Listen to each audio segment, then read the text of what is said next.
The following presentation was recorded live for the International Association of Square Dance Callers 33rd Annual Convention. We take you live to the Renaissance Suites Hotel in Charlotte, North Carolina, where our session is just getting underway. All right, good afternoon. Welcome to the intermediate digital session. All right, so I'm curious, how many of you were here the first time around? Oh, pretty good. All right, I guess, yeah. We'd like them to come back. Again, I'm going to remind you that this is being recorded. We've made sure it's working, so it is being recorded. Any questions you have, please make sure they get on the microphone. So don't just stand and start talking. Raise your hand. I'll try and run there as fast as I can with the microphone. Again, I'm going to ask you to turn off cell phones, beepers, anything like that, so that they don't interfere with what's going to happen in here today. This session is designed to give you some operating skills and to better enhance your digital presentations and to let you know of opportunities within the digital world that you may wish to pursue. For example, there's music management programs. We're going to show you two of those today. Please remember that at any of the CALLERLAB sessions, it is not anybody's intention to sell or promote any individual product, but in order for you to get an understanding of how these things work, you have to see it. So therefore, we are going to show you two programs so that we're not promoting specifically one. There was actually the third one that's in major use, was demonstrated a couple of years ago. The ones that I'm aware of currently are Digital Music Magician, which you will see today, which you can buy from Palomino or from Bill. No, just Palomino, okay. Bill's got the 800 number, so when you have an issue, he's the voice you talk to.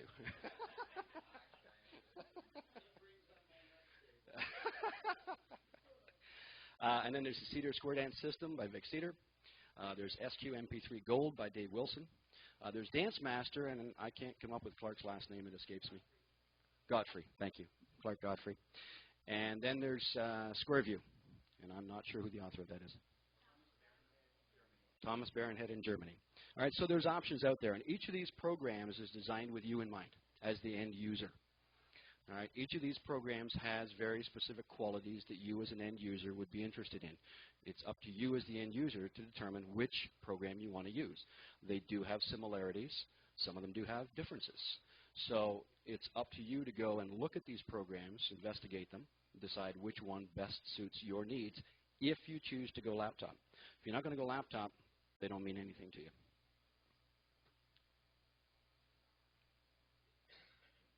Again, I have to reiterate that there are rules and regulations and etiquette to digital music. And if you are going laptop, they are more critical than with going CD or mini disc. And I say that because it is simply that much more easy to pick up a piece of music at a dance that you're calling if you have a laptop. You just do a plug-in, record it, it's done, it's there. And I'm going to show you how to record it. But before I do that, I'm going to ask Elmer to come up and give us a few words. Thank you. We've been here before. Most of you were here before, and my sales pitch hasn't changed. I'm totally for computers and all this, the digital stuff, but I do ask again that you purchase the vinyl first and then put it on any format that you want to and use any format you want to. Who knows? You may even see me using a computer. I said before I probably wouldn't, but I'm changing my mind. But we do, seriously, we need your help and to keep the recording business going, and that's where the music starts. So if we don't sell any vinyl, then the only thing you'll have to put in the computer is the older stuff. So help us out by listening to the music, and if you like it, buy it. But be sure you buy somebody's vinyl so we can all keep producing records for you, okay? It's nice to be with you again. Thanks, Elmer. Having said that, I have to state that it's up to us as the callers that are using digital music. It's up to us to police this process. Elmer can't police it. None of the record producers can police it. Don can't police it. It's up to us. We're the users. And if you're out there sharing your music with somebody else, then you're breaking the law. You're breaking the rules, and you're helping to break down the process. And that's not what this is about. When you look at getting a piece of music, copying it from a friend, you think it's free. Let me tell you, nothing is free. There is a cost. And as a net result, it will have a very high cost because we won't have any music to use. So you need to keep that in mind if you're looking at the digital process. How many weren't here at the first session? Cool. All right. Weren't. Were not. Were not. How many were not here at the first session? Yeah, good. All right. In that case, we're very glad to see you. For those of you who don't know me, my name is Jeff Priest. I started calling in '65. I went digital in '99 with mini disc, and I went to laptop computer in 2002. For me, it's been a great opportunity, and it has made my life a lot easier as a traveling caller. We've certainly benefited from it as far as taking fewer things out to a dance. I now when I walk into a dance, I walk in with this case that contains my laptop, my MA150, and my microphone, and I have a speaker in the other hand, and there you go. It used to take me 10 minutes to unload the car before. Now it's real easy. Yeah, real easy. Yeah, absolutely. We have a couple of panelists. Our first panelist is Chris Jensen, and she started calling in dancing in 1990 and calling in '91. I made that same mistake the first time around. Sheesh. She calls mainstream through C2. That's the way I wrote it. You see that? And she's from Albuquerque, New Mexico. And she went digital in 1995. And part of her process today is going to show you how to clean up some digital tunes and to work with some digital music. And she's also going to show you a music management process. And next is Tom Dillander, who is no stranger to anybody. You've seen him over across the hall, and you hear his voice monthly. And you buy your records from him, your equipment from him, and everything else from him. So we all get to know him very well. So nice hand for Chris and Tom, please.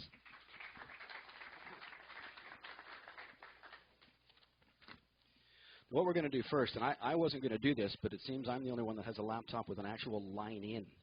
And we mentioned at the first session that when you do a recording onto a laptop or even onto your desktop computer, you really need to use a line in as opposed to a microphone input. And the reason is that because if you just use the microphone input, what you're going to discover is that you lose a lot of the bass of the tune because the microphone input won't take that for you. If you have a line in, then that is the best option to use. If you don't, and you have a USB port on your laptop or your home computer, you can go out and buy an external sound card, which usually will give you 5.1 digital sound, and that will have a line in. So you can use that as another option.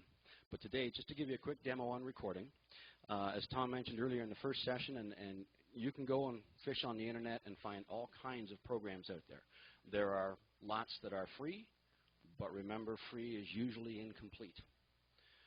They are usually test programs. They will give you enough things to work with to determine whether or not you really like the program, and there is generally a purchasable product with a follow-up from that or an upgraded product. And in order to be able to do all the things that you may wish to do with your music, you will end up most likely buying a piece of software. They range in price from $69 for GoldWave up to about $4.99 for SoundForge, depending on what you want to do with it. There's at least a dozen programs out there that I'm aware of that you can purchase for recording onto your computer. So again, you just have to look and see what it is you want it to do for you. Most of the programs that come out have got a standard basic program, and they have a pro version. Understand that the pro version generally will offer you more track recording. Adobe Audition is an actual 10-track recording program. So I could record, if I had the ability on the laptop, I could record 10 separate tracks, blend them, and get a tune, as opposed to just recording a 2-channel or a stereo.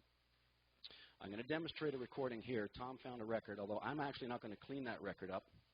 What I'm going to do is I'll record it, and I'll show you how to put a leader on it, take off the scratch at the front, and clean up the end of it a little bit. And then when we're going to move the projector over to Chris's computer, and she's got a few samples that she's going to show you as to how to clean up a recording and to do a cut and paste if you've got a pop or a skip or something that the samples just won't take out. Okay. Before I start, any questions? Perfect. What does a record look like? Well, and in this case, it's green side up. and before we put this one on, this is almost like an oxymoron.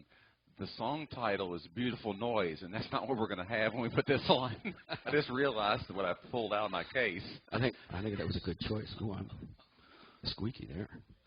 You can keep that one. I'm going to turn this one down a bit. This may not work because I'm sitting right in front of the speaker. Okay, now, since I want all the nonsense on the beginning, I'm going to hit the record. The program you're looking at right now is Adobe Audition. It used to be called Cool Edit Pro. If you have the old version of Cool Edit or Cool Edit Pro, it is no longer available and can no longer be upgraded. But if it's working for you, by all means, continue to use it. I happen to have a son who is a computer guru, and when Adobe came out and they bought it, he said, "Dad, you got to buy the upgrade." I said, "Why?" I was using Cool Edit Pro. I liked it. He said, "Because." Well, he's a computer guru, so I said, okay, well, that's good enough for me. So as an upgrade, I was able to get it for $69 because I already had the original program. If you wanted to buy Adobe Audition today, it'll cost you $299. Right, but it's a good program. It does a lot of things for us. It's got a real pop in here. Okay, so I'm going to hit record. Now, what Chris was talking about earlier, you've got your sample rate of 44,100 megahertz, which is CD quality. You've got 16-bit, which is what we're going to record in. You can record in 8-bit. Your quality will be far lower. It'll still give you a sound, but it's not going to be nearly as clean. You can record in 32-bit. If you record in 32-bit, you want to make darn sure you've got a huge hard drive, because a 32-bit file is about 6 times the size of a regular file. All right, so the standard is 16-bit. So that's where you want to work. And when this one comes up, those are the factory defaults, because the majority of people that use these will record in CD quality. That's what is considered. 44.1, 16-bit. I always record in stereo. In this case, it's not stereo because we're using a Hilton system, which is actually mono. But when I say stereo, I'm referring to 2-channel, which is right and left. And if you record only in mono, historically mono is set up as the left channel only, which will basically remove the low tones of your recording. You want to make sure you get all the tones in the recording. So you want to record right and left channel. It's not going to take that much more space on your hard drive to do it that way, as opposed to recording in mono. All right, so at this point, I'm recording. Tom, if you want to put the needle on there, right at there. Look at all that. We'll end up taking that out in a minute. I hope.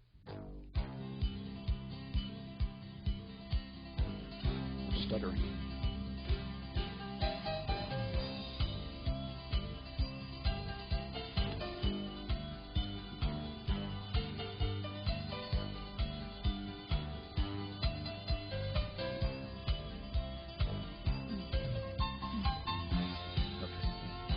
I don't think I need to record the whole tune on this. You've seen enough of what that does.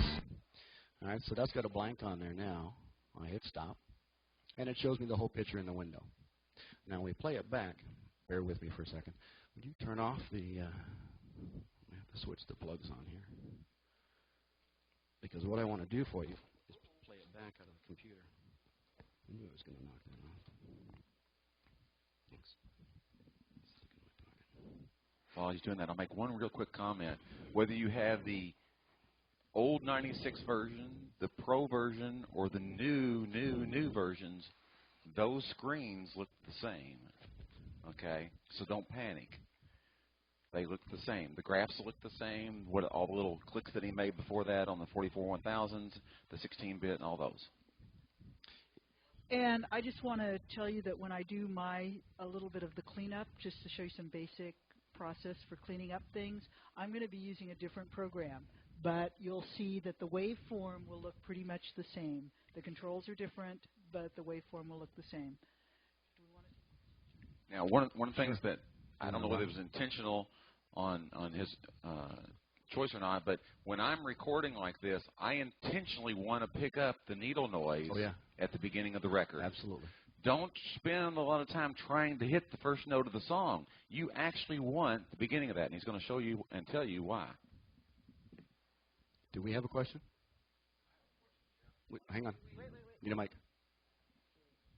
Oh, good climb. Yeah, perfect. Name first, please. Randy Doherty, Mesa, Arizona. When I first started doing this and I was using records, my wave file went way off the chart. Oh, yeah. Why did it do that? Does your it not volume have an was way automatic too- setting? No, let's just, no. To answer your question, no, most of them do not. All right? The majority, you're going to have to. Yeah, why don't we show Yeah. them adjusting the levels a little bit? All right, let's just go from here. We can add on to this if we choose. All right, so it's at the end. We're tagged. You want to just? Yeah, we have to. Oh, geez, yeah, we did that, didn't we? Hang on. Okay. Try it from here. Okay, go ahead, Tom. No, we're not getting anything. Are you in am I in the right one? No. Yeah, it should be okay. You in the RCA? No. Yep. Okay, so nobody said digital was fast, okay?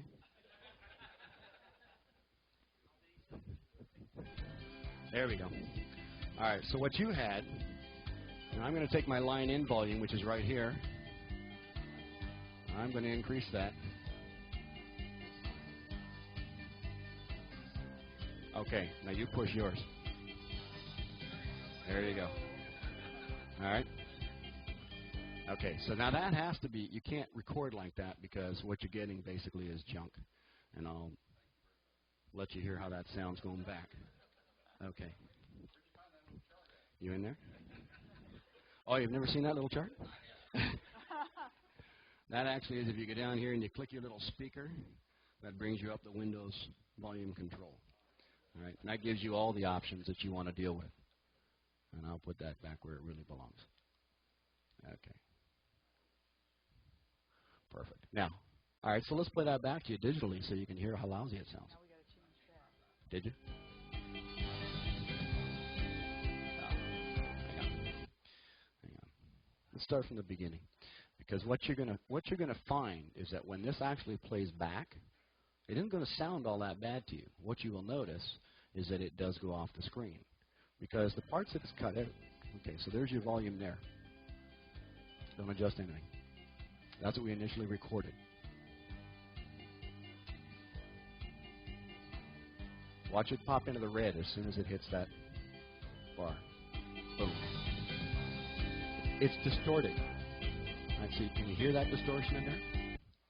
All right, so everything you were recording then at that volume, you were actually getting distorted. Even though you were getting all the sounds, it was a distorted sound, right? There are MP3s you can buy like that. I mean, sometimes they come out like that.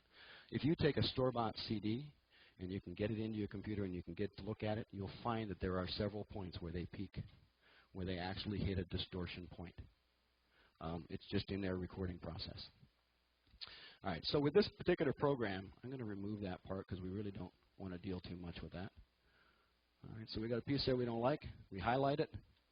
We hit delete, and it's gone. Goodbye. Yep. Microphone, please. Where is the volume set on the turntable? On this particular turntable, I'm going from the sound out. This is a Hilton 205, so I'm using the RCA. And the volume is not actually the turntable volume. It's an internal volume, and it's a little black dial right above it. And I had already preset that before you came in. Until I played with it. Until you played with it. Right. Basically, we're talking about a gain control. Right.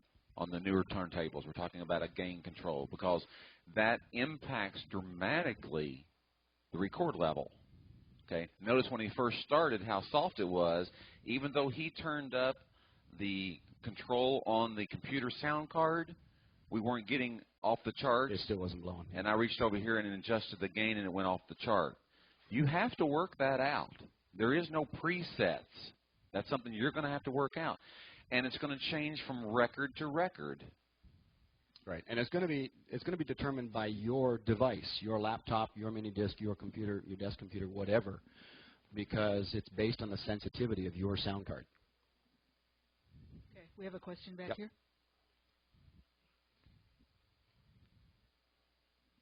Thank you, Johnny White from Massachusetts. When you brought up the Windows sound control Yes. panel. Could you just click on that one more time? You're on the volume control panel, but wouldn't it be, if you go here and went and picked up recording? Correct. That's where your line in would make an enormous difference. Yes. And you if see where were to my line change it. is? That's right. I just It's wanted right to down mention that. there. You would Yeah, bring you're that correct. up a couple of points. You'd go way up, and maybe that may be his problem. Yeah. Yeah, entirely possible. There's the two sides to that. So, Jerry Biggerstaff, if you record some modern music, contemporary or something off of something, or you get it somewhere and you put it on Cool Edit or on this program, and it's the whole thing is the wavelength is in the red. Where do you come back after you have it recorded on Cool Edit? You come back and cut the volume down before you put it in your Square Dance program. you can cut the volume down, but if the tune is distorted, it's lost. When you put it into Cool Edit, if it's distorted, then you've lost it. Correct. Now, in order to cut the volume down, Chris, are you going to cover that, or do you want me to just show that quickly? Go ahead. Okay. Yeah. You highlight the entire document file that you've got, the entire WAV file. All right. You can do that a number of ways. I sit right in the middle and just double click, and that highlights the whole thing. Then we're going to go to Effects. We want to go to Amplitude. We're going to go to Amplify. Okay. Now, there's two different ways you can do this. You can either go to Amplify, or you can come down to Normalize. Generally, I use Amplify because now I've got a lot of range that I can work with. I can increase it or cut it. It's set by specific decibels. I can have it fade in and out. If I've got a tune like that one, for example, that I want it to fade out at the end as they're circling left, but I don't want to have to stand there and control it while they're dancing, I can preset that WAV file. I can have that automatically so it fades out in whatever number of beats I choose to have that happen. So if we want to increase this one, if you look, the last thing I did was whatever I put on here, I did a decrease by 1.5 decibels. All right, but let's just increase this one by 3 decibels. We do a boost. It's fairly quick. It's a short file, though. And there you go. It grows. All right. Now, normally, what I try and strive for is I try and keep my range within the 2,000 mark. All right, 2,000 up, 2,000 down. And I try not to go over those. If you ever hit the center line with any note, you'll peak out on the red. You'll automatically top it because that's your high points. So you can't go beyond those. And I have found that it's most comfortable that I can usually not mess too much with the volume on the amplifier if I try and record them all in the same range, which is why I personally use the increased volume where I've got the numbers to play with rather than just normalize. Because the normalize process will pick the highest point and it will deal with that and it will just expand it, correct? Whereas, yeah, well, we can't, we didn't, I cut it out. Anyway, okay, so the other thing you can do is you can go into Effects, you can go to Amplitude, and we can reduce it if we find that it's too heavy, okay? But we can also go, I haven't done this for a while, let's see. It's got to be in here. Yep. Clip restoration. But we're not clipping, so it's not going to find it for us. If we had the points where you've got them where it's going up, but it's not consistent, you've only got a couple of them going up, then you hit your clip restoration. And if you've got a lot of them, then you're going to go heavy clip. And what it'll do is it'll go through and it'll chop off all the top. It clips them. It's gone. You lost it. It's history. All right, but it does cut it off so that it doesn't give you the peak anymore. Not if you do the clip restoration. It only cuts the clips. Okay? If you do the volume, the amplitude, that brings the whole thing down by that measure. Okay? All right, so we've got a noise on the front here. We set up to play? All right, so this is what our digital sound is going to go like. Maybe. No, we need some more volume there. I want to hear the beginning. Okay. Here's what we recorded. You can watch it as it goes. Here's your needle scratch coming up. Ouch.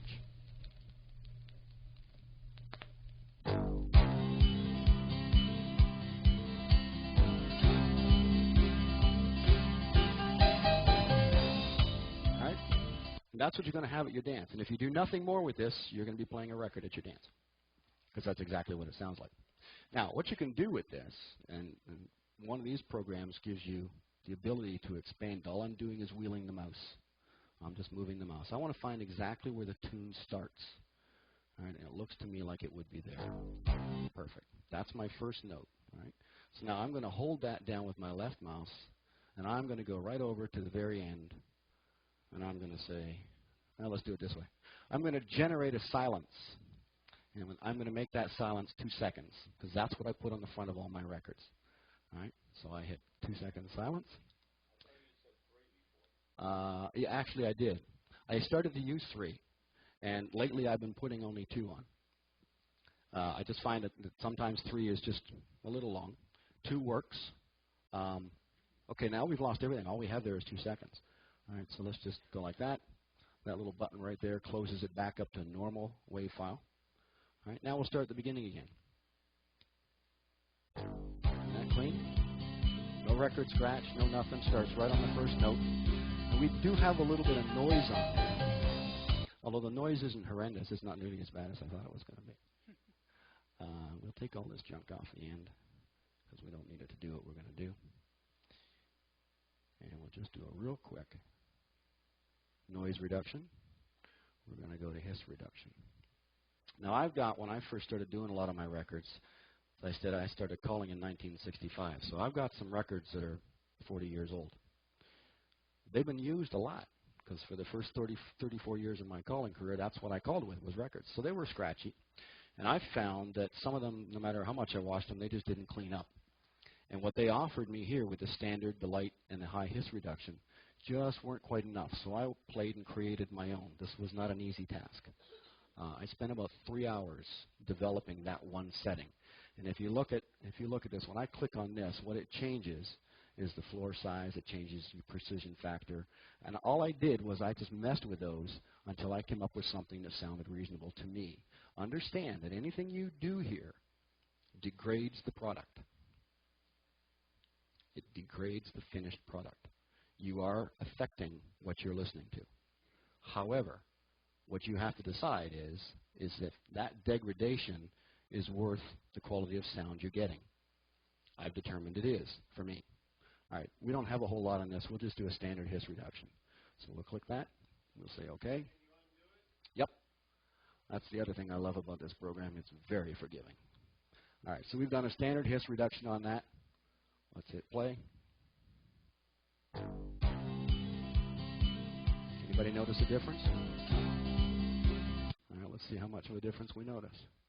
Undo it. Let's play.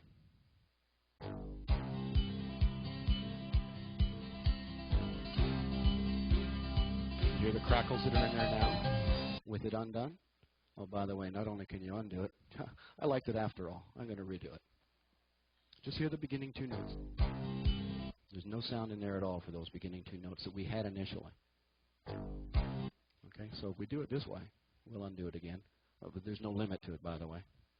And there's no limit to the number of undos. Actually, I think there is. There's 20, isn't there?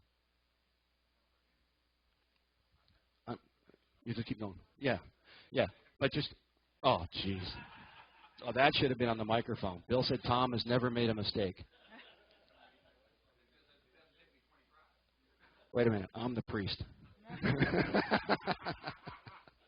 I'm not God, but I'm as close as you're going to get. Okay, so here's that 2 notes again. Undone.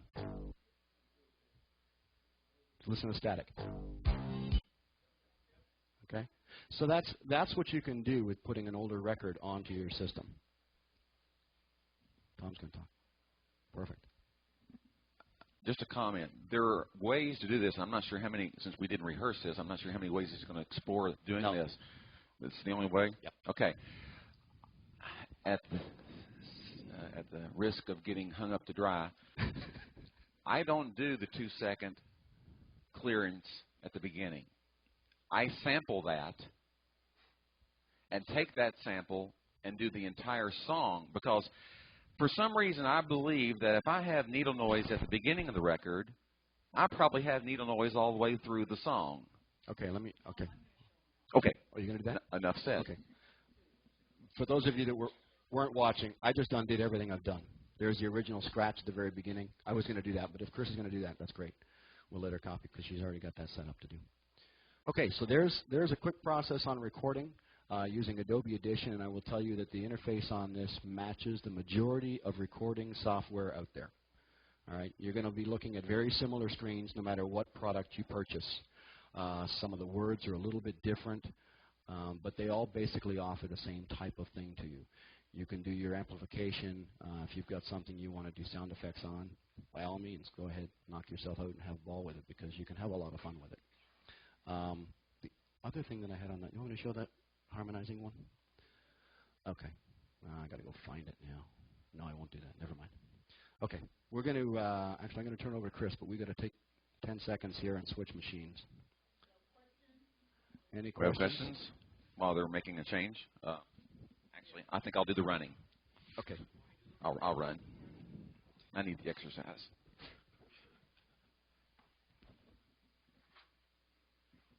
Okay, Tom, this is Bob Price in Cary, North Carolina.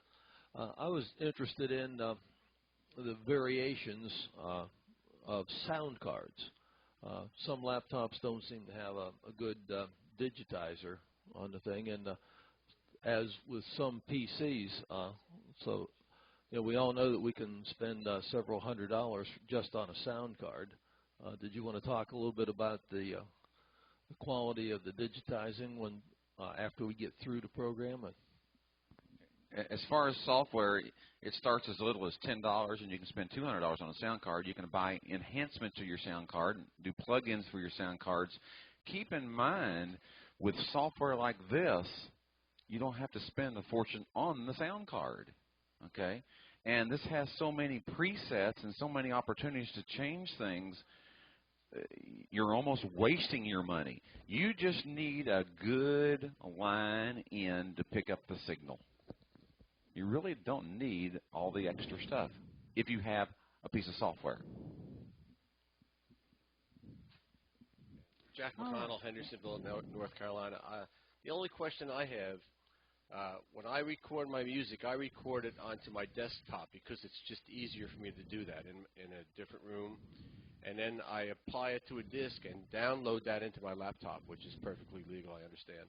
And do I lose anything more by taking it off my desktop, putting it on a CD, loading it into my laptop, and playing it, or should I just load it into the laptop first? You are not going to notice anything that the human ear can hear, basically speaking.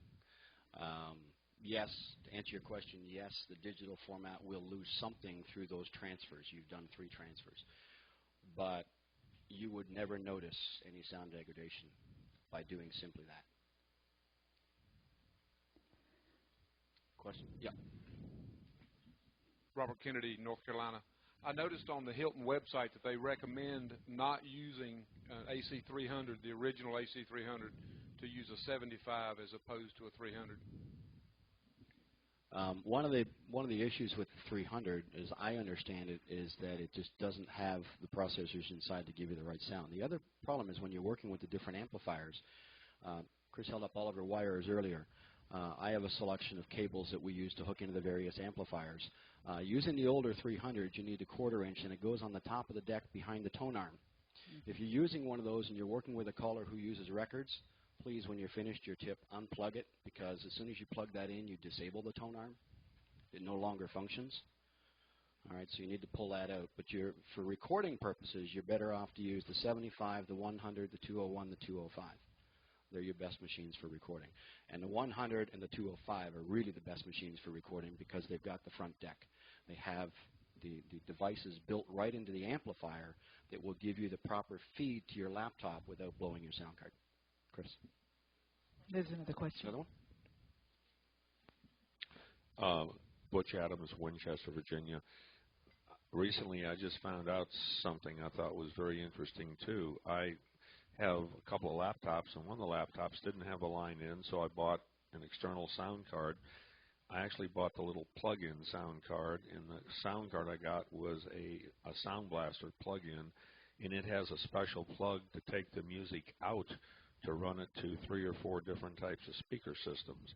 And I came out of that jack and went to my Hilton, and the sound was almost 100% better coming out of that sound card, vice coming out of the earphone jack of the laptop. It was just incredibly different, the quality of the sound coming out of the external sound card.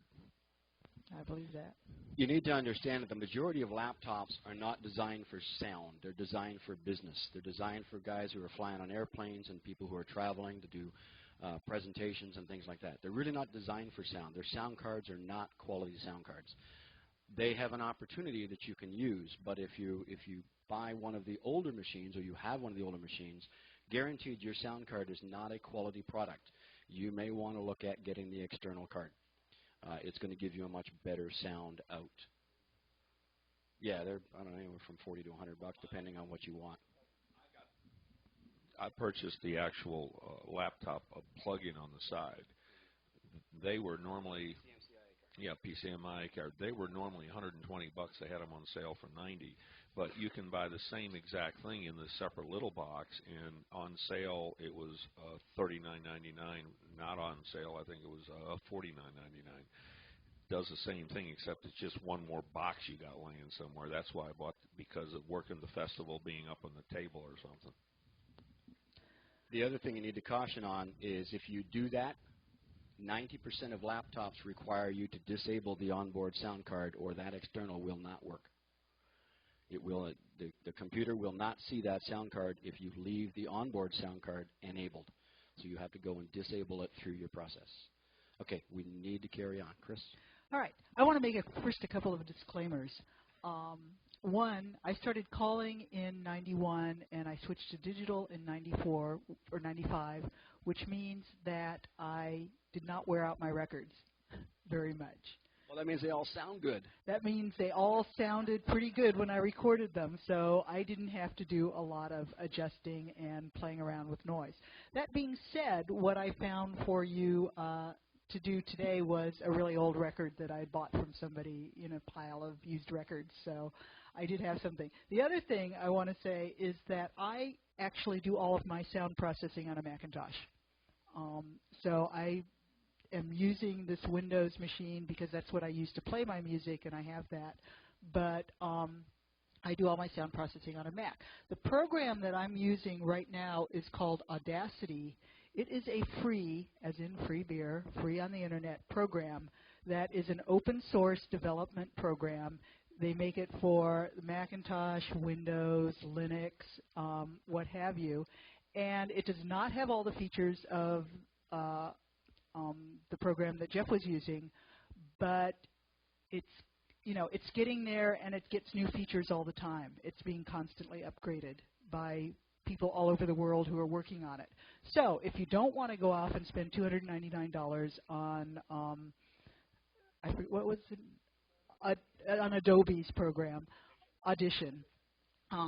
See, I actually did use Cool Edit a long time ago, but if you don't want to go off and buy Audition, this is an option that you could use. Notice the controls are a little bit different, but they have, the major controls. They have the play buttons and various selection tools, and you can zoom in and zoom out, and they have various effects that you can use, and it has the ability to use plugins and things like that.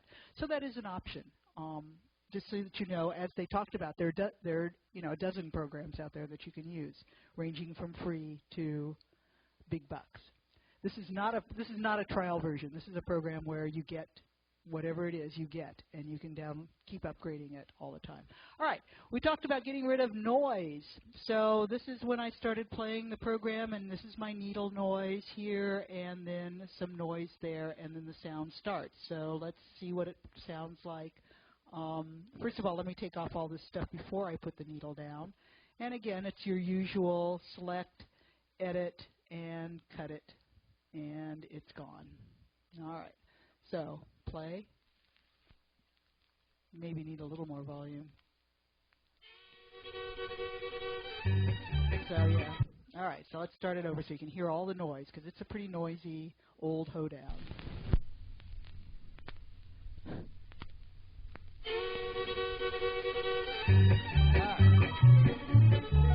So we want to get rid of the noise. All right, this is all just noise. This is after the needle came down. Okay, and until the music started, that's your noise from the record. The way this program works, and most of them have a similar feature, is you want to copy this noise, and then you want to subtract it from the rest of the recording. So I'm going to go here, and this has a noise reduction, noise removal filter. And when I select it the first time, it says step 1, get a few seconds of noise. So I'm going to do that. And then I go back, do it again, and step 2 will be apply it. But I forgot to select what I wanted to apply it to, so I'm going to go back here and select this stuff. I'm actually going to select all of this from here. Normally I would just select the whole tune, but so that you can hear the difference, I'm going to just select, you know, like, say 19 seconds of it. Okay, and I'm going to apply noise removal and do it. Now this program it says preview, but it only previews the first few seconds of it, so you really don't have real-time filtering. So you need to, but it has lots of undos. So you can do it and undo it and do it and undo it until you like the way it sounds. So I'm going to say remove the noise, and it's going to do it. And I think it did it so fast we didn't even get a dialog box. So let's hear what it sounds like. Notice that we've still got a few crackles, but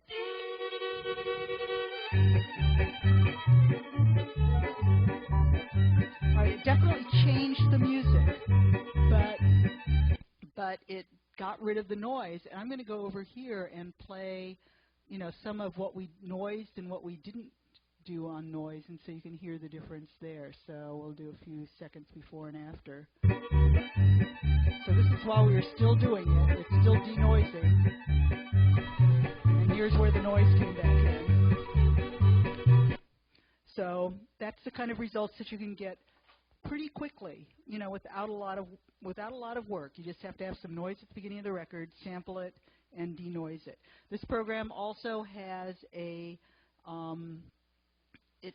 click removal thing. This record actually doesn't have any super loud clicks in it, so the part that we did, it's not going to really do that, except right at the very beginning. But this would, you could go through and remove loud clicks. Okay, another thing that you could do if you've got loud clicks and you might be working on it by hand, there's some hand techniques that you can do. Okay. I know that there was one in here. I'm going to just expand this out. So again, you can look at your waveFrame, and I think it was around 10 point something. Let's see.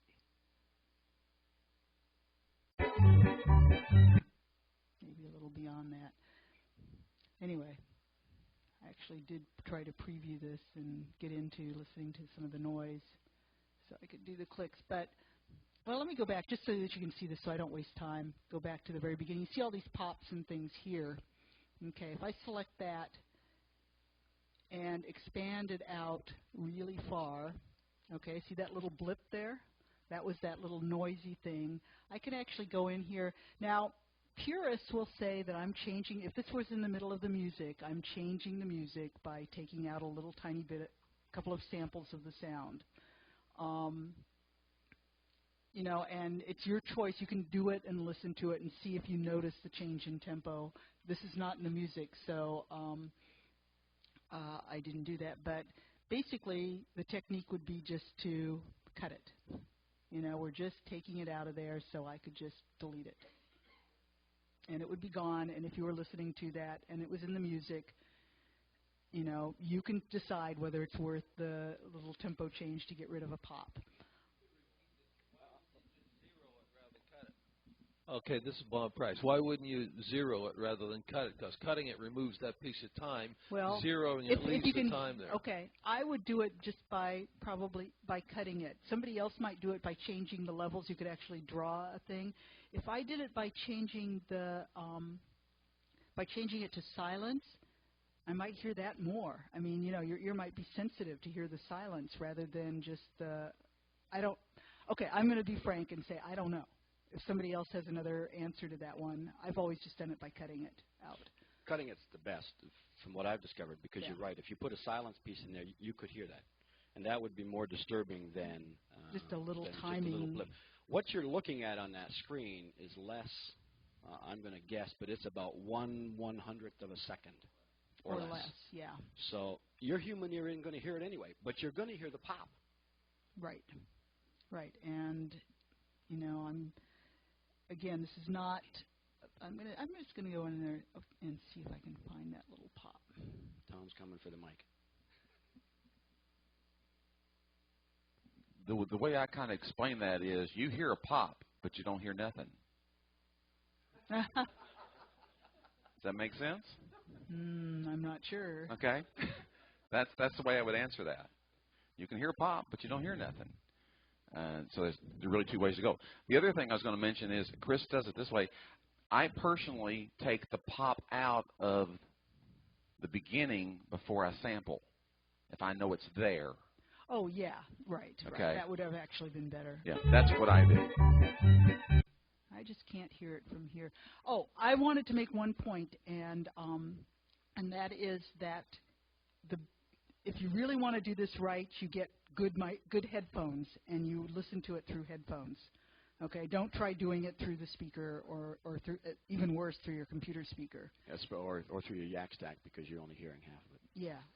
Yeah, definitely use good headphones, and so that you can really hear all the noise and decide how far you want to go. There are sensitivity settings on all of these filters, so decide how far you want to go in terms of changing the music and getting rid of the noise.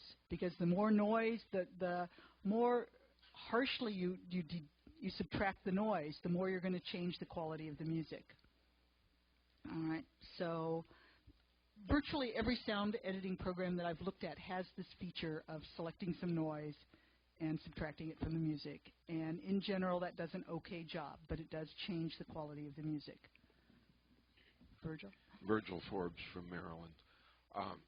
Over the years, I've probably loaded a dozen different programs on the computer. There are 2 or 3 out there now that have been specifically designed for people who want to save their old LPs and tapes. And they have wizards and presets. Right. You in can fact, clean a record in about 4 minutes flat. Yep. A program that I've looked at, and you can go online and look for record repair or sound removal, because a lot of people are working on recording their old LPs to CDs. They're making CDs out of their old LPs. So there's a lot of information out there about that. The first advice that they always give is if you can find the same recording on CD, buy it, because it's not worth spending the time to clean up your music. It's really easier and better to just buy the CD. So what I would say to that, and what I would say to the record producers, is if they cleaned it all up and I could buy a version of my old scratched up vinyl, and I could buy a clean version on CD, I would do that. You know, because if I spend 4 hours cleaning up a record, you know, I'm sorry, my time is worth more than that. Just psychologically, I would rather spend the $6.50 to buy a CD.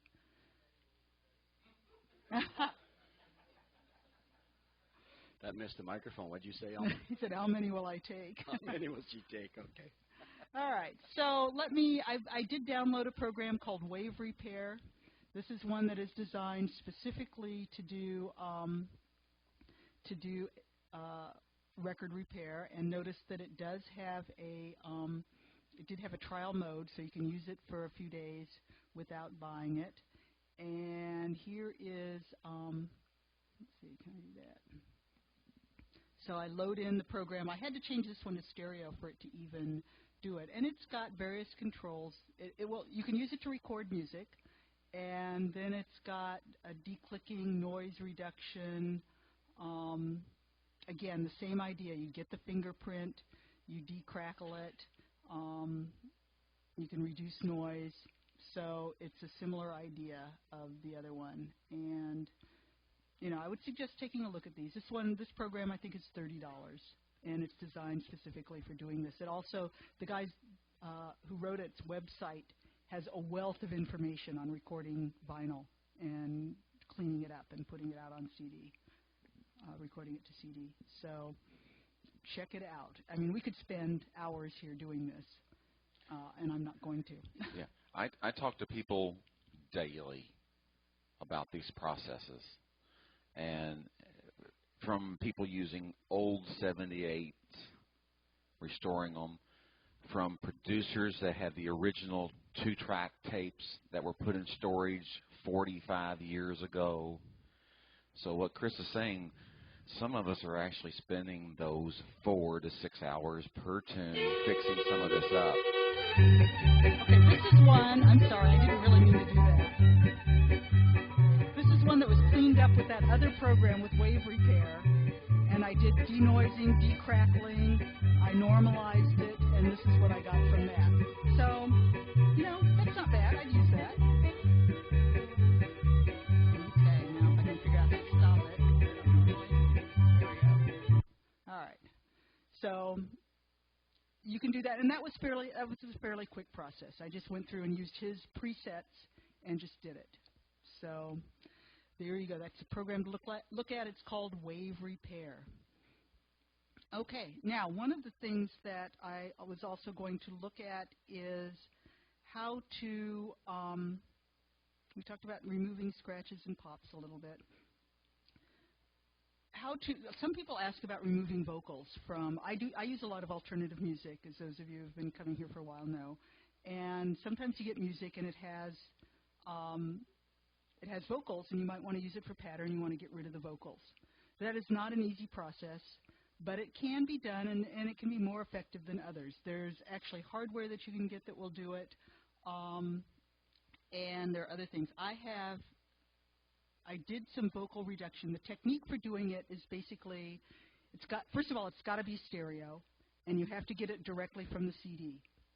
So I'm going to show you Smooth by Santana. And I own the CD, and I ripped the WAV file, and then used this technique on this. The technique is you select one of the tracks. Remember, it's got to be stereo. The idea is that the vocal is recorded in the middle, so it's equal on both tracks. You select one of the tracks, you do invert, which is one of your filters. You can use invert on it, and you then merge the tracks together, so you end up with a mono file. And with any luck, if the voice was recorded equally on both tracks, that will get rid of the voice. And we'll see how well that works here. So this was using, this is the one that I did using Audacity, so we'll do that one.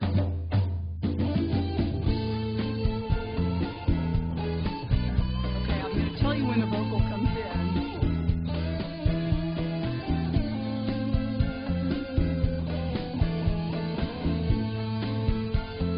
Now, that's not very good. Let me try another one, see if I got it better.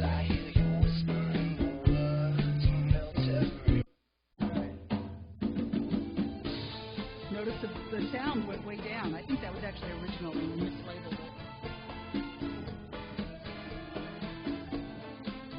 So this is where I subtracted, and this is where the voice starts.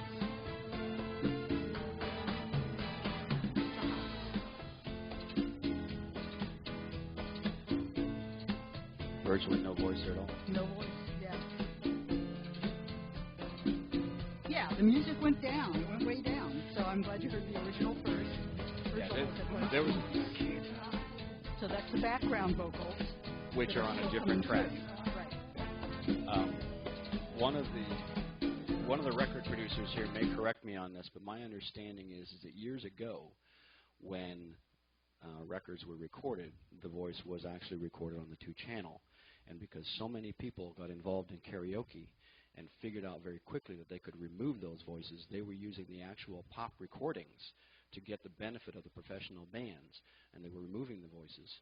And so what happened was that the recording studios then went to a 10, 12, or 16-track system where they laid the voice down in 10, 12, or 16 tracks. It's no longer just 2.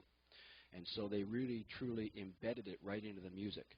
So if you took out the voice completely, you took out every single instrument that was in the same value tone as that voice was, which really destroyed the band. Question? Along that line, this may be a different subject. if you do own the vinyl or the CD, how much manipulation can you legally do? I think you can do Tom? whatever you want. You can do all you want for yourself. You can manipulate that thing. You can add vocals to it. You can add backup. You can add reverb. You can add the 50s sound to it. You can do anything you want to and use it. Okay. One other thing that I wanted to show you. Okay. Virgil Forbes again from Maryland. The one thing you can't do with an invert is if you have, as you said, voices on multiple tracks. It will not work on a Broadway cast album, and it won't work for the Statler brothers. Right. And obviously, as you heard here, it doesn't work for backup vocals. They lay the backup vocals down on different tracks. Right. So it comes out completely different. There was another hand up back here. Yep. Bob asked, want to know, you did that with Audacity, right? Yeah, I did. Cool. No, not cool at it. Yeah, it's a standard technique for all of the audio editors. You can do that kind of thing with. All right. Okay. One other thing I was going to show you is we talked about lengthening your patter. If you decide not to go with a computer with automatic looping, you can you can lengthen your patter. I'm not going to show you doing that because it is like way hard to get it exactly right so that you can't hear it. However, I am going to show you this is this was done by somebody who's really good at it, and I'm going to play the part that the loop actually occurs, where the glitch actually occurs in, where we did do the looping.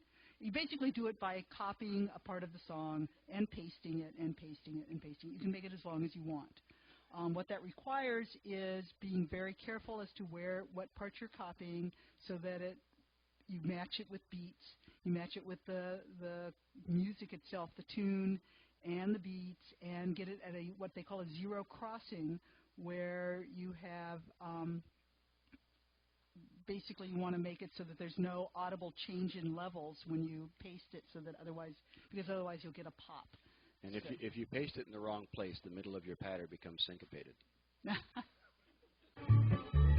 So this music is somewhere between 3 and 3.5 minutes long. So right in here at some point is where we get it. Let me expand that out.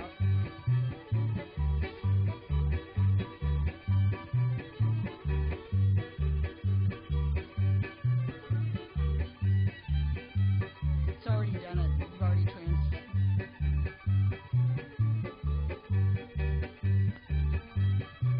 We didn't clean this up, by the way. This is the noisy one.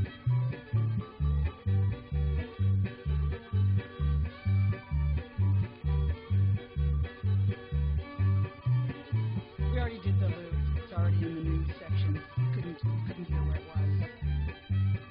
It was a pretty good loop then. Yeah. It was. It took like 10 minutes to do it, and he did it really well. Well, Randy has a question. before we get to Randy, a lot of producers are starting to do more of this, particularly for CDs, okay, with extended tracks. Two ways. One, a lot of time. You know, it's kind of like the old cut and paste days in the studio. The better the engineer, the better he was able to punch in and punch out for all of us recording music. The other ones are the guys that are using loops, using what's the word I'm looking for, with the digital stuff that you can buy now, and it's paste. You're pasting the whole thing in. They're literally pasting it together with keystrokes. It's bits and pieces. They're just putting them together. They don't have to spend any time doing it. They're buying loops and putting them together. Ah, yes, and we didn't even touch on making your own music, which, of course, once you get into a computer, you can do that. So. Question is, I saw you have the Vic Cedar program. That's what we're going to talk about next. Okay, and I have like Square View, and it's got the automatic loop. Why would someone spend that much time trying to do that if you can just hit a button and set it, and if it doesn't sound right, you just redo it and keep going until you get it right, and the dancers don't miss a beat. If you're not using a laptop to call from, you might want to use an MP3 player or a CD, which doesn't have those looping features, so you might want to create music that you don't have to worry about resetting. Okay, we're going to move into music management programs, and as I mentioned earlier, we're going to show you two. We are not here to promote anything specifically. We are here to simply show you that these things are available and what their capabilities are. All right, now what I didn't show you was making the file into an MP3 file, which of course you would also do from one of these programs. When you were done with all of your sound removal and stuff like that, you would change it to an MP3 file. All right, and we didn't do that. All right, I use Vic Cedars program. I've been using it since before it even did music because it's got choreography features that I use for calling challenge. So I've been using it for a long time, but he added the music because he went digital and he writes the program for himself. And the rest of us can either think the way he does or not use it. So, all right, so the idea behind a music program, first of all, let's look at the music player. The idea, of course, is that you want to play your music. So with Vic's program, we have the music player, which I'm bringing up now. To choose music, I can either go to, I set up playlists in advance, okay, and this is a playlist that I have, so I would just pick out a piece of music, double-click, and it brings it up to play. All music players have these kind of features, so now I've got that. Notice it has a place here. If I have a loop set, it will do that. The controls that I have over it, I can rewind it. I can load in music from the database or from my quick list. I can set the tempo, and that's under the controls thing. So this is already slowed down. Notice that it has the beats per minute. It does not calculate beats per minute. I do that when I'm sitting on airplanes. I plug in headphones into there. And to actually calculate the music, what you do is you start playing it. This may be loud, I don't know. Nope. Is it going to play for me? Of course not. Yeah. So, and then you just hit a key. 1, 2, 3, 4. And you hit a key, and it's calculating for you. A lot of beat calculators do this. And so it calculated out as 25, but I already have the tempo slowed down. So you can play it. This is all single character control. So play is P, pause is P, rewind is W. Changing the tempo, if I want to change it, I can hit the less than key or the greater than key.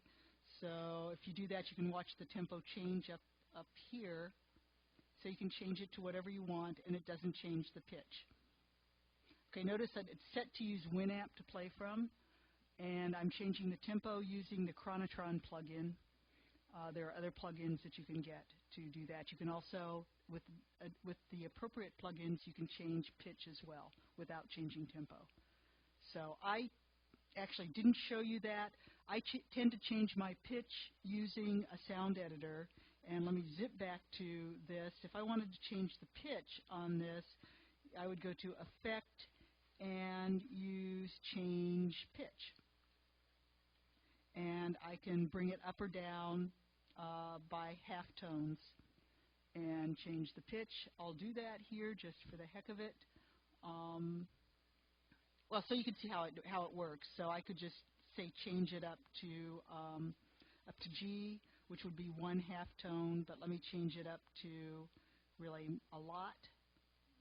So 5 half tones, say OK, it's going to do it. It did it. Now let me select something where it's got both parts. Notice it didn't change the tempo, it just changed the pitch.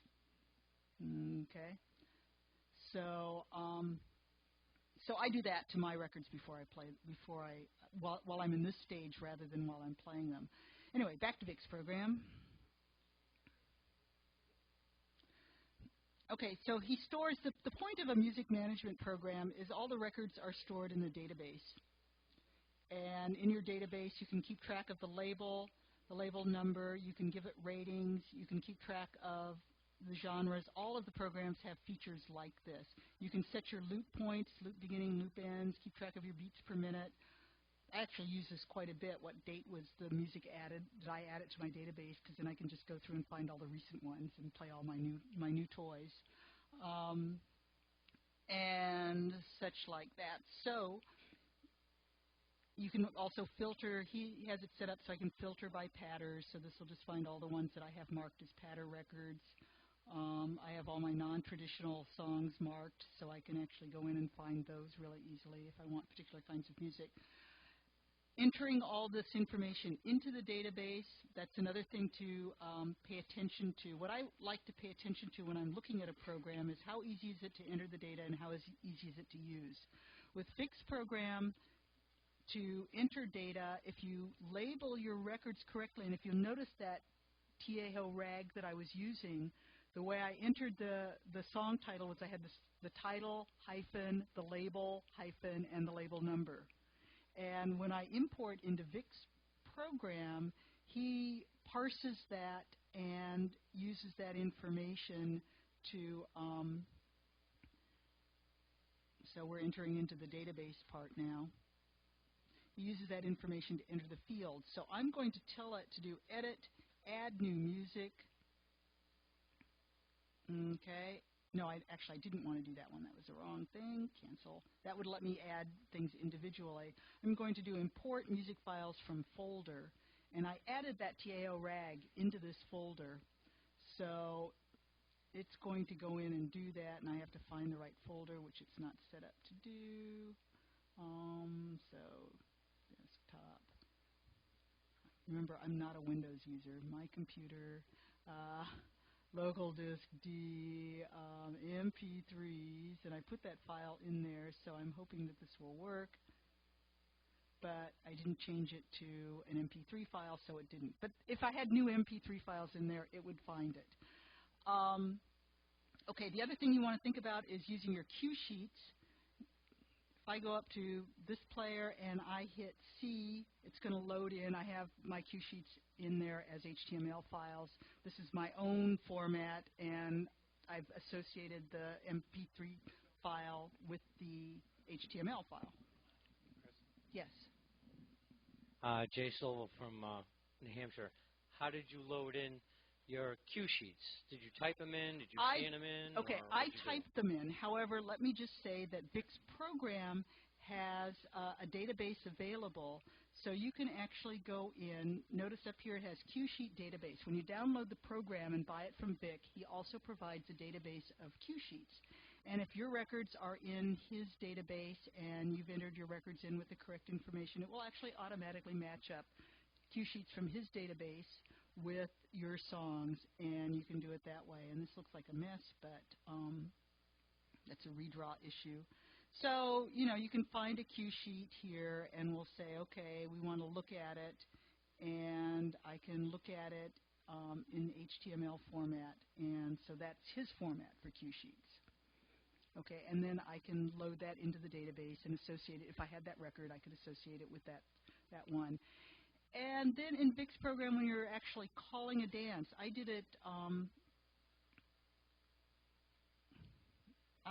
pretty much just with the music player, but you can actually set up dances to call. And let me just do that real fast here. I'm not going to show you how to set it up, but if I had a dance set up here, I could have my choreography, my get-outs and get-ins, plus my lyrics. That would show up automatically. I could switch to looking at the list. So I would have the list in front of me, go back to the lyrics. I could go to a singing call figures if I had any of those. I don't have those here, but these are just sequences. So I can easily switch back, get back to the lyrics. And it's all single key operations. So the program is non-trivial to use. I just want to make that really clear, but I was trying to show you some of the features that you should look for in a music program. This has a learning curve to get used to it. But once you're used to it, you know, again, it's all single finger control. So I'm not using the mouse. I'm not having to select things. I just, you know, if I want to bring up a some figures or back to the cue sheet. I'm just hitting the keyboard. And that's all I have to say about Mixprogram. If you want to talk to me about it, I've been using it, as I said, for years and years, so I'm pretty familiar with it. And we're now going to see Digital Music Magician, which is Bill Hyman's program, and it does the same things, but it works differently. Okay, any questions for Chris while we're switching over machines here? One at the back. Let me do this. Name first, please. Henry Furry from York, PA. I have one question. You showed cleaning up WAV files when you're recording them. When I started out with an MP3 recorder before I went to a notebook, and a lot of those recordings I just dragged and dropped into the notebook, and at that point in time they weren't cleaned. Do any of these packages, will they take an MP3 recording and clean them back up? Can you do that with those? With the management programs like what we're going to show you today, no. But there is software that, you know, like we showed you earlier in the cool edits. But these are management tools once you have your music the way you want it. Put that in the back. You can go back to Cool Edit and do it, but not inside one of these type of programs. You're gonna have to go back to a different type of software, software like Audacity or Cool Edit, those type of things. Keep in mind, if you have it as an MP3, the first thing you're going to have to do is convert it back to a WAV file. This is searching. You can't do anything to an MP3 file in terms of cleaning it up. You have to convert it back to a WAV file. And there is some, depending on who you talk to, some loss converting it from an MP3 back to a WAV. Some people don't hear any of it. Some people do. Some people will not convert an MP3 back to a WAV file and play with it at all. Other questions? Bo Byerling from North Carolina. What do you need at a minimum to even do this? Because some of us may not even have the laptop yet. I'm familiar with using the music programs that came with my home computer. Yeah. But now, going out on a laptop, we've talked about cards and external this, that, and the other, and free software and other stuff. What do you really need? Give us the laundry list here. Okay, we covered some of this in the first session, but basically, you're talking about going to a laptop. Basically, any laptop you have currently you can use for everything we've described here. You don't need to run out and buy a brand new laptop. You may have to enhance your sound card, maybe not. Okay, you may have to buy some software to clean up music if you are importing it from a turntable, from vinyl. If you've been working with CDs, you can buy a simple software to rip the CD directly into your computer. You're done as far as getting the music in there to play in your computer. Okay. If you're using anything other than digital music, importing it into your computer, you're going to need some software to clean it up, enhance it, change it, do what you want to. And some of the management tools will do that, but typically you're going to buy a different piece of software. The management type of software we're talking about right now is once you've got the music, what can I do? Once you've got the music the way you want it. Most all of them have controls to adjust pitch and tempo and things like that. They are built into some of these programs. But as far as cleaning the music up, getting it to sound as good as you want it to sound quality-wise, you're going to have to do that outside of these type of programs. But requirement-wise, we talked earlier, the biggest thing you have to keep in mind is how much space are you going to tie up. Okay? You know, a gig isn't going to do it. I can tell you right now. You know, 20 gig might, as a minimum, probably 40 to 60 gig is getting closer to a minimum in today's environment. But keep in mind, a song takes about 40 meg of space as a WAV file, takes about 4 meg of space as an MP3. So you're bringing it in 40 meg, you're working on it, you're changing around, you're cleaning it up, and but when you're done with it and convert it to an MP3, you reduce it down to 4 meg. gave you a lot of space back. And as Chris mentioned earlier in the first session, by all means, take that 40 meg and put it someplace else. Put it on an external drive, do something with it, put it someplace else, keep it, but get it off of the computer that you're working with. Otherwise, you're just going to continue to type space and type space. Did I answer enough for you? Charlie Pagrossi from Trenton, Florida. Tom, I wasn't here during the first session, but did you cover how to ensure the integrity of your data? I mean, Hilton put springs under the turntable to make sure that when people bumped it, needles didn't skip. When people bumps the table now and knocks your computer on the floor and it breaks, you've just lost all of your stuff. Then what happens? Number one word, backup. Number one word, backup. Maybe it's 2 words. If you're investing in the process of going with a laptop, I would make a suggestion that you invest another $150 and buy yourself an external hard drive. One that you can back up onto that is separate from your computer, one that can be hooked into any other computer and put your files onto it so that if you lose your computer or you drop it or break it or it dies or whatever, all that information just pushes back over again. It will be the best $150 you ever spend. At a dance, you need to carry backup to have at your dance, because if somebody knocks your computer, I was with actually Vic, who wrote the program that I was using. He was at a dance, and he spilled his bottle of water on his computer when he was moving from hall to hall. His computer died. He borrowed somebody else's to finish the weekend, but I carry backup. I carry an iPod. I also on my PD. Hey, I love gadgets, and I have to say I come to something like this and I get gadget envy with all the cool stuff. But anyway, so carry backup. I also have MP3s on my PDA, my Palm. So if worst came to worst and everything broke, I would have my Palm at least that I could play enough to do a dance with. So do back up. Wonderful, thanks. Okay, we have an addition to our panel. Please welcome Mr. Bill Hyman. Thank you very much.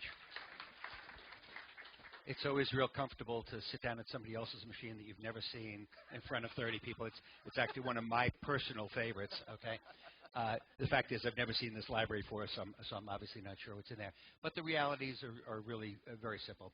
The program I wrote is actually, although it's functionally the same, it does not have all the choreography attributes that Vic's program.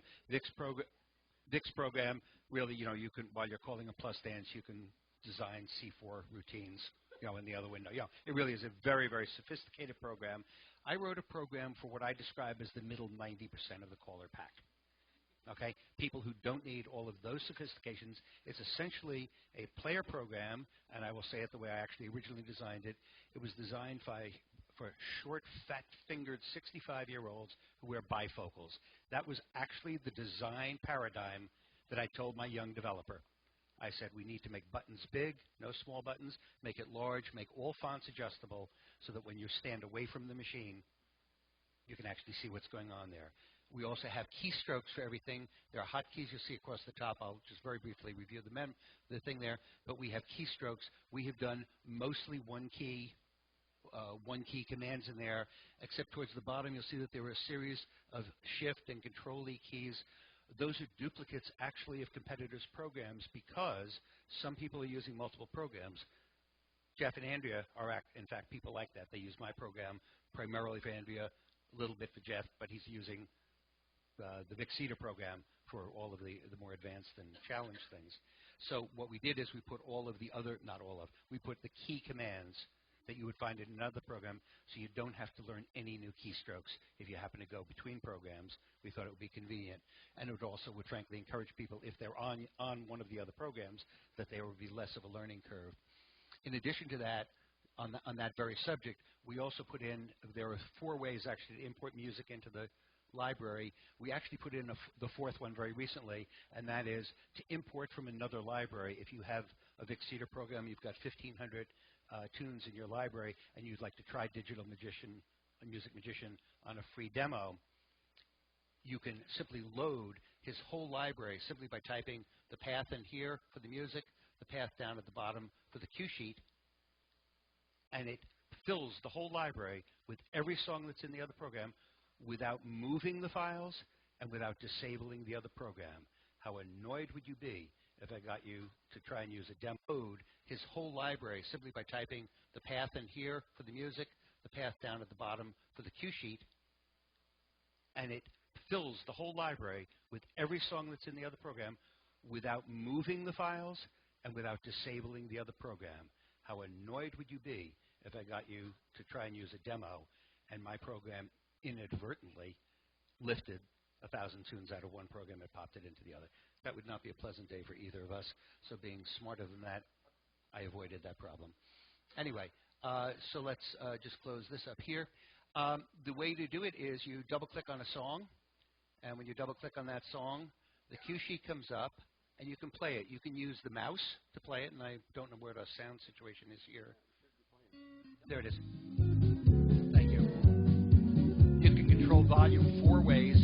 On the screen, I've got a volume control up there. You can also do Shift-V and move the volume using the left and right cursor. The player functions look very similar to a CD replayer. Somebody was standing at the booth the other day and said, that looks like a CD player. Yeah, that's the whole idea. I've created a dashboard that is virtually an identical copy of a very high-end Denon professional CD player. It's a dashboard with which you're all familiar. You've got a volume slider, pitch,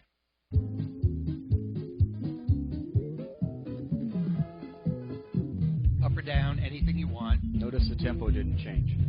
That was just pitch. You can just click on the 0. It resets to where it was. And the tempo, or move it way down to the bottom. You could also do Shift-P or Shift-T to activate them, and then use your cursor to do that. It has a, I'm just going to turn this off so you can hear me better. It has a progress bar right down here with the color sections that are very similar to Vic's program. And the A and B tabs right here are begin loop and end loop.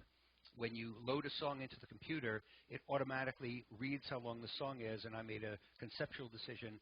I put the start loop at the 1/7 mark of the song and the end loop at the 6/7, which means I've just avoided the opener and I've avoided the closer. So it starts at the beginning of the first figure, goes to the end of the fourth figure. You're free to move it wherever you want. I thought that as a default, that was probably not a bad place to start. You can use loop or not use loop. The default is do not use the loop. You have to do that willfully. There's a 6-band equalizer here. You can select use EQ. If you're not using the EQ, you can hide it. You have an elapsed time timer here. Let me get playing again. That's elapsed time in the bottom, 57, 58. Or you can go remaining time. The remaining time is always from the point at which you're playing to the end of the song. Even if you're in the middle of a loop, it tells you what the next natural end would be should you exit the loop from that point. To enable quicker setting of loops, if you hit the F8 key, that's the start loop, so wherever you are. So if you just hit the F8, that moves the A tab. And I'm just going to fake it and go over here. And this will be the end loop. Let me move it back here for a second. Obviously, it's not my machine. I've not set the loops on here, but you'll see how it goes. And it's an instantaneous reset.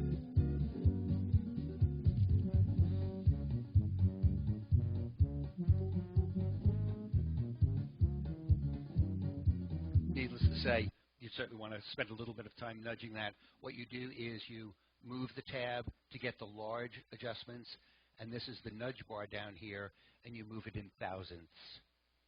It's very slow. It's intentionally very slow. So you can really fine-tune it to really get right at the cusp of the start or end of the beat to do that. And Bill? Yes. And tell them once they get there what they can do. They don't have to do it ever again. Control-S saves all settings that you've touched on the computer. It's saved individually by tune, and it also automatically saves when you close the program. It saves all settings. I tend to be a little bit overcautious. I tend to set it all along. Mechanically, it makes no difference at all whether you set it, close the song, and open the next song, do settings. I tend to save as I go along. It's okay. This happens to be This is an HTML file. You cannot edit HTML, but if it's a doc file, you can do full Word editing right inside the program. You don't have to go out to Word to do it. You can do it. For example, we recommend right in our instructions that you delete all of the down under records and the picture, the handsome looking or pretty looking caller there. Just delete all the unnecessary garbage data. Keep the file size. For this program only, what you really should do, my real recommendation is that you take the picture of Elmer, get it enlarged it into a glossy 8x10, put it up on the wall of the breakfast room. Is that adequate? Okay, just check it. Okay. Anyway, all of the instructions for the program are completely embedded inside. There is a directory of table of contents, if you will, right in here. It tells you everything to do. A couple of very interesting features that I believe are unique to this program.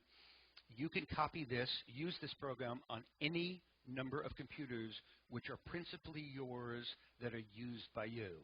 That could be your home desktop, your notebook, your office machine, machine in your RV, and the one up at your cabin. You just have to tell us how many you need. They are all registered. Each copy is registered. There is no upcharge. It's for your use. If you are a caller and queuer, you can install 2 instances in the same machine and then alternate tab between the two so that playlists and music libraries would be discrete. If you and a partner are caller, queuer, a spousal partner, and you are using this and you're calling together, you may also do it. You may both use the program for the price of one. It's a 2-for-1. It's really intended as a household license, and any reasonable number of instances is really fine with us. The adding a song, and I'm not going to do it in this machine, but if you make this just a little bit smaller, let me just grab the window here. There it is. All right, it's hard to minimize it here. Where are we? There it is. Thank you. That's what I needed. Once again, not my machine. If you have any window or content out on the desktop, to import a song, you grab the song, drag it anywhere on the white grid. Don't even have to be specific. It automatically imports the song. If the song is in title format, our data, this is also, I believe, the only program, we have the full data, not the music, but the data of the whole Hanhurst database, which is 22,300 songs or whatever we're up to at this point. All of that data is in there, so you actually never have to type the title of a song, artist, hoedown, singing call, Christmas, Halloween, any of the type factors. They're all in there, and I can show you where that is. In the manual input box, there's the data lookup. And all you would do is, if you had manually imported a song that was not in the, what I'll call, ABC123.mp3 format or .doc format for the cue sheet, you simply import it any way you have it, such as title of the song, drop me over a 4-leaf clover and bring me another beer or whatever. And then you simply right mouse click on the song, edit the song, and you then can go to this, select that, and you see how all the data on the left is changing as I move the cursor? All of the data's in there. So all you have to do is know what the number is. You don't have to name it that way. Know what the number is. It will then put in all of that data all automatically, and you actually have to do no typing at all. We've done all the typing. If you don't specify, if you name it ABC123M.mp3, ABC123V.mp3, it will know if it's instrumental or call for music and vocal. If you don't specify, it defaults to the word instrumental. Once again, that's going to be 99% of what you put in. I typed the most common word for you so that you'll never have to type that either, or presumably won't have to type that. I want to try and keep it reasonably short here. Update lookup. Since I am still the host of Tom's website, I use all of Tom's monthly uploaded files. When you go to the April tape or the March tape or whatever, we're doing it manually now, but we're going to program the server every morning at 6 o'clock. It's going to scan all the new files, grab any new songs or typo changes that he might have, import them into the this database is fully encrypted, unencrypt the database, add those songs to it, re-encrypt it, and post it to the website. So if he puts up the new songs, 30 new songs for the month on a Monday, Tuesday morning, for any time after 6 East Coast time, if you click on that update, that'll be in your database. So if you're buying new tunes or if you bought vinyl, You don't have to do, once again, you don't have to do any typing. Playlists are really wonderful. I'll create a new playlist. To create a playlist, you right mouse click on the first song, click on Add to Playlist. It starts a playlist. Just to have it saving, I'm just going to click Save and call it Bill, B-I-L-L. Thank you. I now have a playlist in progress. To add any other tunes to this playlist, it's all drag and drop. The whole program is Windows compatible and fully drag and drop compatible. So you just drag those over there. And here, let's grab the hoedown. I'm going to go back to the library and sort by type. Here are some hoedowns. You see the HDs in the type? See in this column here? So I'm getting those hoedowns and that hoedown. I'm going to click a save because I do silly things like that. Like the departure board in the airport. You roll the first hoedown up to the top. You grab the next hoedown and roll it into the third slot. Next hoedown into the fifth slot. Next hoedown into there. And I'm missing one hoedown, but anyway, you get the idea. Click Save again. When you close that playlist and you should reopen it again, you can go to the Dipsy Doodle Dandies on Monday Night Plus Dance.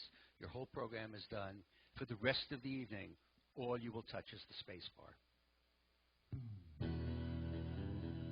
If there is a cue sheet, it will pop up automatically. I've stopped that song. That's the end of the patter. And here's your singing call. I'm going to hit B for pause to make a comment. He mentioned that he puts a 2-second front-end silence on it. I built a 2-second silence into the program. There's it's a 2 seconds delay. For certain people who are slower, who don't move their bodies as adroitly as you might, that gives you 2 seconds, as I like to say, to regain eye contact with the dancers. Because, you know, if you're busy fidgeting around with your computer, you obviously want to have contact. Before he put it on the front of his song, I added it right into the program. So now Jeff's got 4, which means that he could just fool around a little bit longer. You could. I will unpause it, continue the song. If it were the end of a pattern, you just hit F, and it'll do a linear 5-second fade. It's a straight line 5-second fade. It automatically queues up to the next song. The queued up song is the yellow song. Green means it's playing. Anybody can hit the spacebar blind, so you don't really have to look. I'm going to fake the end of that song.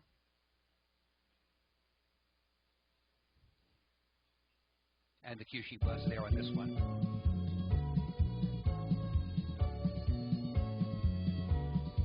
Okay. So, can I interrupt you for a second? Absolutely. While you're here, if you want to change tempo, I'm assuming he's going to go to there as I say it. I am. You can do all this on the fly. You don't have to say, oh, dancer, we've got to start over because I had the wrong whatever. You know, he can bring it up and play with it as much as he wants to. Just moved it up about 3%. About 5%, something like that. And once again, you don't have... I'm sorry? It saves... The question is, will it return to that at the next time? The answer is, default is the way you left it last. It automatically saves all settings. And if you don't want that to be saved that way, just zero it back. If you click on the 0, it resets. It resets. The EQ, by the way, has the same button. And, well, I can hit it here. If these were all funky settings, if you will, and if you want that to go back to 0 and not to be done, not to be saved that way. Question in the back.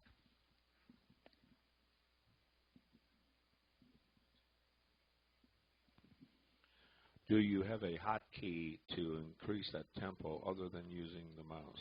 Yes, we do. F3 is decreased tempo. F4 is increased tempo. F5, function 5 is decreased pitch. Increased pitch, use loop, exit loop. It's a toggle.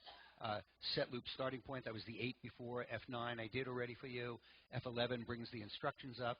F10 brings the mouse up to the active top part of the menu so you can immediately get to your command keys. We put in as many single key instructions shortcuts. You haven't asked yet, but a couple of things. You got all these windows open, okay, or you can have them all closed, and don't get panicky. They're all still there at the top of the bar where it says Windows. You can go ask for any of them to come back to be in front of the screen. Okay. Now, we've programmed it so that the playlist is, without fail, always on top. You can't bury it because we figure if you hit the wrong key, it's actually the one thing you don't want to miss in the middle of a tip. Now, that would be it. Based on a comment Jeff made, I'm going to probably put a toggle on it, always on top or not always on top, so that you can do a user select on that. But our logic was we think most people want it on top. Jeff would like to do it differently because in his case, in addition to the Word doc file that he has showing in our cue sheet player window, he has another Word doc file that he's going to have open in his tray down below that has the complex choreography. He doesn't want to lose the words of the song here, but he has another file, and you can alternate tab, and the window will pop up on top. The second Word window will pop up on top of the whole thing, except because of the way I structured it, the playlist is on top of that. Yeah. So for Jeff, we're going to make it so it's a toggle, so you can deselect it. I know we're running over, so we're going to have to cut this short. One thing Bill hasn't mentioned that we have to mention in this particular program, it's a built-in player. You do not go to Winamp. It's built in. You don't have to go out and search for anything. We started using the Winamp player and Pacemaker, which is a plug-in for tempo, pitch, or both. We went through 3 generations of Winamp and finally gave up the ghost because every time they did an upgrade, it changed the interface with the program. And we went out and we developed our own player program that's fully embedded, including pitch, tempo, all of those attributes. The one thing that is missing, which should have been done by last Friday but will be done hopefully by next Friday, and that is the tempo, beats per minute meter. There will be a beats per minute meter in there. It will show in a number of ways, including in the database itself right here. It'll be right here in BPM. It'll be in there. It will also show live on the player, and it will automatically calculate the beats per minute based on the engine that we're looking at now. There is another group waiting to come in here. There's a Birds of Feather meeting here. So, folks, first off, before you leave, please, a nice hand for Chris, Tom, and Bill. We appreciate what they've done. We do hope that this has been beneficial to you, and please use your critique sheet that is in your package to identify to the home office that this was a beneficial program and that you would like to see the same thing or changed product next year. And we wish you all happy digital hunting.